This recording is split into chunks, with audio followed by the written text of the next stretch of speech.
Truth Seeker here. This video is sponsored to you by my tip jar. It's literally the only thing keeping this channel floating alive right now. If you'd like to be able to tip me $1 or $2, please just click the link in the description below. And thank you to everybody that's already supporting, because you're the reason why this channel is still going. Thank you very much. Now on to the story. Special Counsel Robert Mueller's top prosecutor Andrew Weissmann arranged a secret meeting between FBI agents and the AP to discuss Paul Manafort on April 11, 2017. Weissmann is a sleazy New York lawyer who donated to Hillary Clinton and Barack Obama presidential campaigns. The AP's reporters appear to have violated all journalistic codes and provided his agents all manners of opposition research to help take Manafort down. Coming in from the Daily Caller, it says Justice Department documents released on Friday confirmed that the DOJ attorney known as Robert Mueller's Pit Bull arranged a meeting with the journalist in April 2017 to discuss an investigation into Paul Manafort. The documents show that Andrew Weissmann arranged a meeting with the DOJ and FBI officials and 4 Associated Press reporters on April 11, 2017, just over a month before Mueller was appointed special counsel. Manafort's lawyer obtained the documents on June 29th and revealed them in a briefing filed in federal court in Virginia. The attorneys are pushing for a hearing into what they say are possible leaks of secret grand jury information, false information, and potentially classified materials from the meeting. The meeting raises serious concerns about whether a violation of grand jury secrecy occurred. A lawyer for Manafort, Kevin Downing, wrote in a motion requesting a hearing. Based on the FBI's own notes of the meeting, it's beyond question that a hearing is warranted. Manafort's attorneys have 4 months questioned whether Weissmann, the number 2 official on Mueller's team, leaked information about Manafort to the AP. At the time of the meeting, Weissmann served as chief of the Justice Department Criminal Fraud Section. He previously served as general counsel to Mueller when he was FBI director. Weissmann joined the special counsel's investigation when it was formed on May 17, 2017. The existence of a meeting between AP reporters and DOJ officials was first reported in January. The government confirmed it for the first time in a pretrial hearing held on June 29th. In the hearing, FBI Special Agent Jeffrey Pfeiffer said that the FBI may have conducted a May 2017 raid on a storage locker that Manafort was renting based on a tip from the AP reporters. He also said that the purpose of the meeting was for the DOJ and FBI to obtain information from the AP. Are these news hacks watchdogs or co-conspirators? Sure seems like a latter. Manafort is set to go to trial on July 25th for a slew of money laundering and bank fraud charges related to his consulting work for a Ukrainian politician years before joining the Trump campaign. I mean, if this isn't clear enough evidence of conspiracy, then I don't know what else is. This is literally something I think Barack Obama initiated by the request of Hillary Clinton. And they literally thought they had this so well planned that it was just going to be so smooth sailing for them. They actually really thought that. They thought everybody was going to buy their propaganda. They thought everybody was going to hate Trump. And they thought no one was going to vote for him. And then they realized that didn't work and he won the election. So then they ramped up everything else. This is a continuous operation that started way before the election. So I'm going to ask again. How is this not enough evidence to be called conspiracy? I mean, they really must have thought that we, the people, were idiots.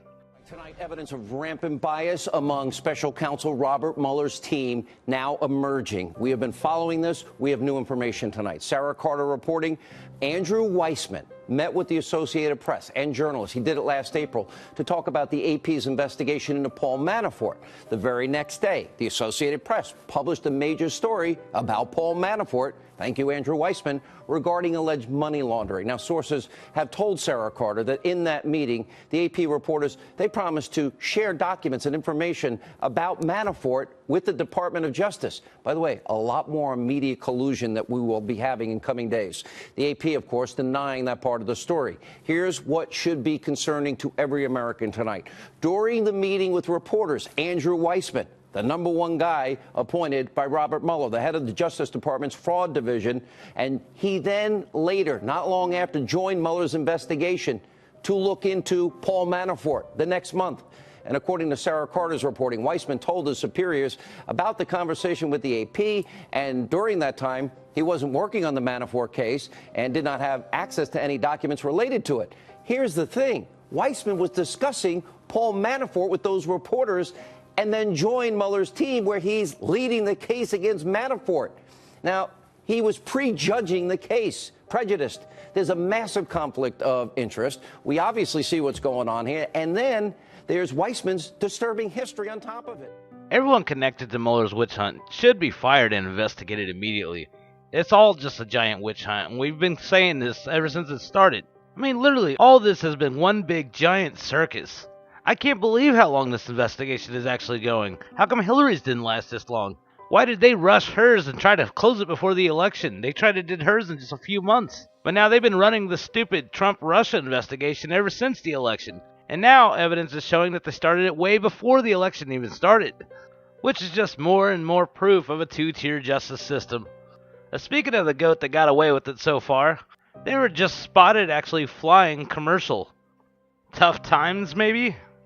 Or is this just another way or another attempt for her to try to say that she could live just like the middle class does?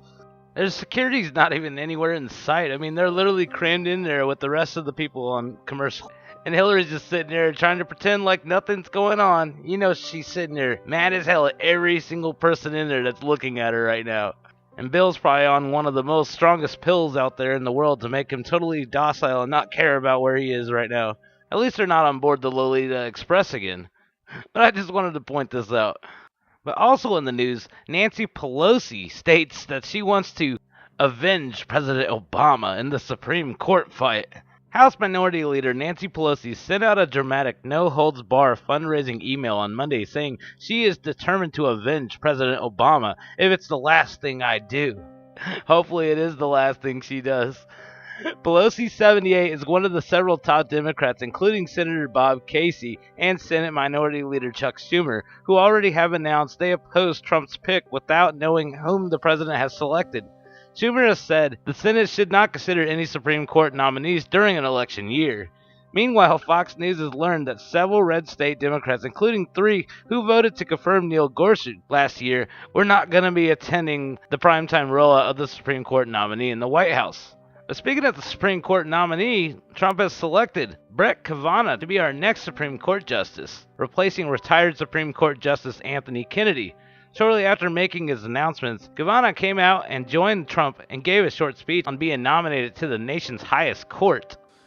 No president has ever consulted more widely or talked with more people from more backgrounds to seek input about a Supreme Court nomination. Mr. President, I am grateful to you, and I'm humbled by your confidence in me. Thank you. 30 years ago, President Reagan nominated Anthony Kennedy to the Supreme Court. The framers established that the Constitution is designed to secure the blessings of liberty. Justice Kennedy devoted his career to securing liberty. I am deeply honored to be nominated to fill his seat on the Supreme Court.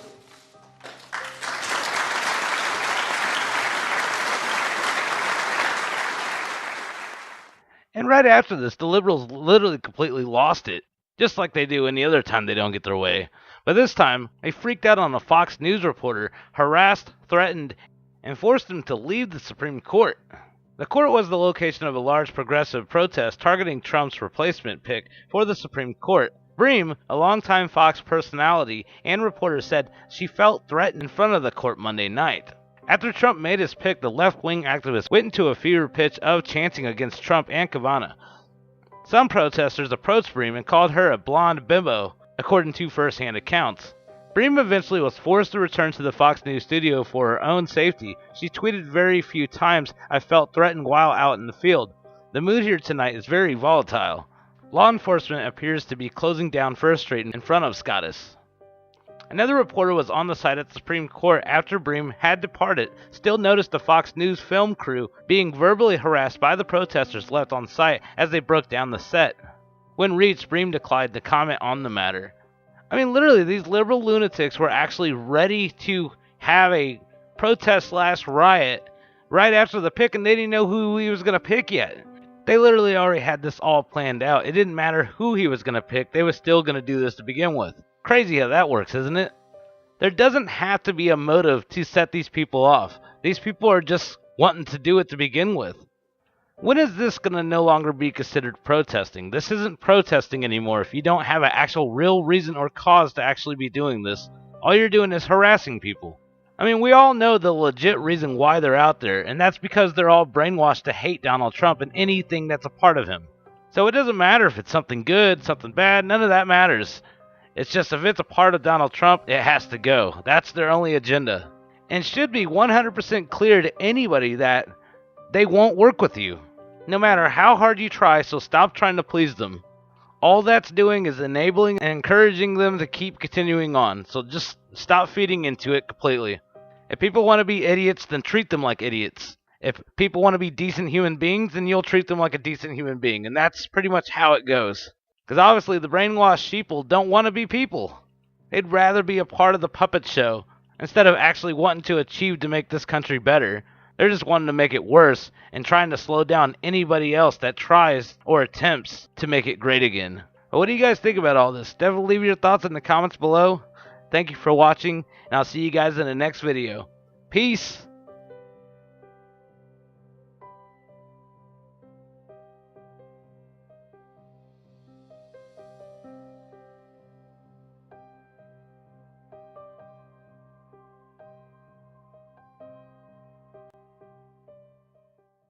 Please subscribe to our channel, like our video, and comment below, and we'll see you on the flip side. Peace! And don't forget to click the notification bell.